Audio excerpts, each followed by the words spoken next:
आज की पोयम जो हम पढ़ाने जा रहे हैं नाम है the true beauty, written by Thomas Carew, who was born in 1598 and died in 1693.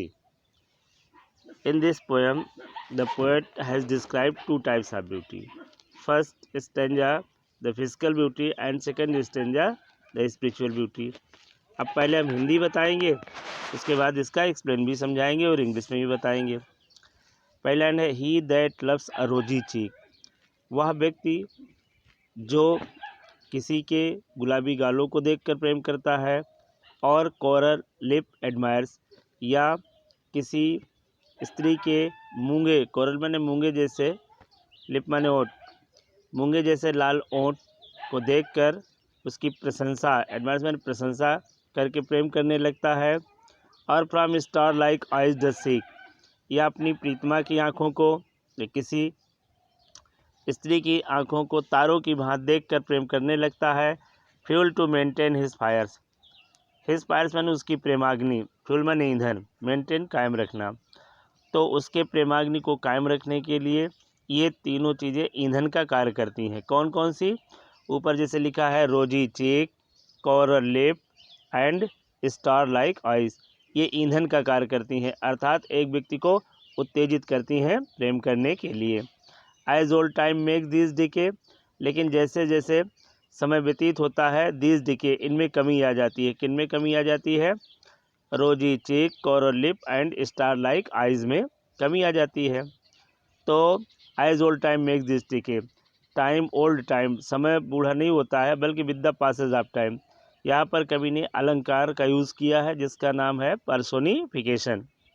So his flames must waste away, इसलिए उस व्यक्ति का फ्लेम्स माने होता है फ्लेम्स ऑफ लव, प्रेम की ज्वाला भी वेस्ट अवे माने बर्बाद हो जाएगी, जिसका प्रेम ऊपर रोजी चीक, कोरल लिप और स्टार लाइक आइज पर डिपेंड होता है।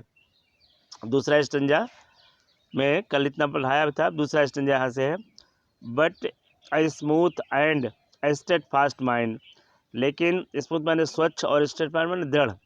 कवि कहता है कि स्वच्छ और दृढ़ मस्तिष्क वास्तविक सुंदरता का आधार होता है। Gentle thoughts and com desires, gentle thoughts ईमानदारी पूर्ण विचार और सीमित इच्छाएं, कॉम डिजायर्स शांत इच्छाएं, अर्थात सीमित इच्छाएं वास्तविक सुंदरता का आधार होती हैं। Heart with equal love combined, यदि दो प्रेमी इन गुणों पर मिलते हैं, मतलब आत्मा की सुंदरता, मन की सुंदरता पर मिलते हैं, equal love combined, to kindle never dying fires, kindle माने result of love, never dying fires, तो ऐसे प्रेम का परिणाम कभी नष्ट नहीं होता है, अर्थात इस तरह का प्रेम अमर होता है। वेयर दीज आर नॉट, जहाँ पर ये नहीं है, क्या नहीं है? यही मन की सुंदरता नहीं है, आत्मा की सुंदरता नहीं है। कभी कहता है आई डिस्पाइज, मैं घृणा करता हूँ। कभी कहता है कि वह घृणा करता है लवली चीक्स, मतलब सुंदर गालों को, और लिप्स ओठों को, और आइज जैसा कि ऊपर बताया गया है। कवि को कोई भी इंटरेस्ट नहीं है रोजी चीक, कोरल लिप और स्टार लाइक आइज में, क्योंकि ये सुंदरता क्षणिक है, जल्दी नष्ट हो जाती है, और मन की सुंदरता सदैव अमर रहती है, इसलिए कवि को ये सुंदरता अधिक पसंद है। That's all. अब इंग्लिश में बताने चल रहे हैं। ही that loves a rosy cheek, the poet points out that rosy cheek inspires a man to love. A person sees rosy cheek of his beloved and falls in love with her. In the second line, the poet says that a coral lip excites a man to love a lady.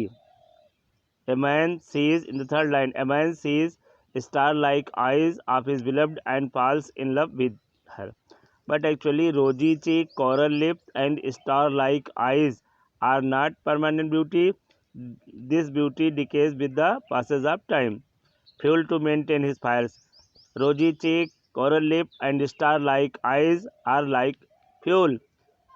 Only these things excite a man to fall in love with a lady.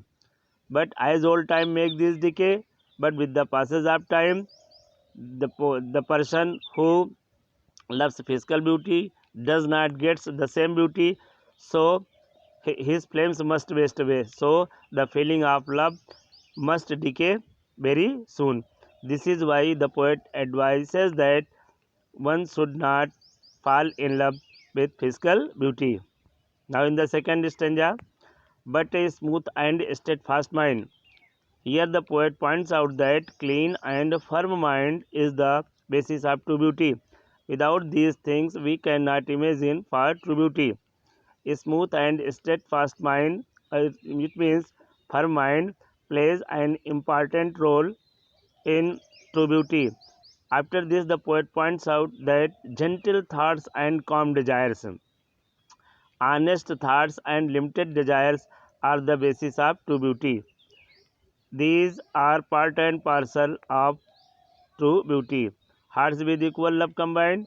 If two persons join with the above things, so the result of their love is permanent. Kindle never dying fires. It means such a type of love is permanent because this beauty is immortal. So their love must be immortal. Where these are not, the poet points out that where there is not the beauty of mind and soul, the poet hates to see a lady who has lovely cheeks, coral lips, or star-like eyes. The poet has no interest in rosy cheeks, coral lips, and star-like eyes. So he advises that people should love only spiritual beauty. That's all.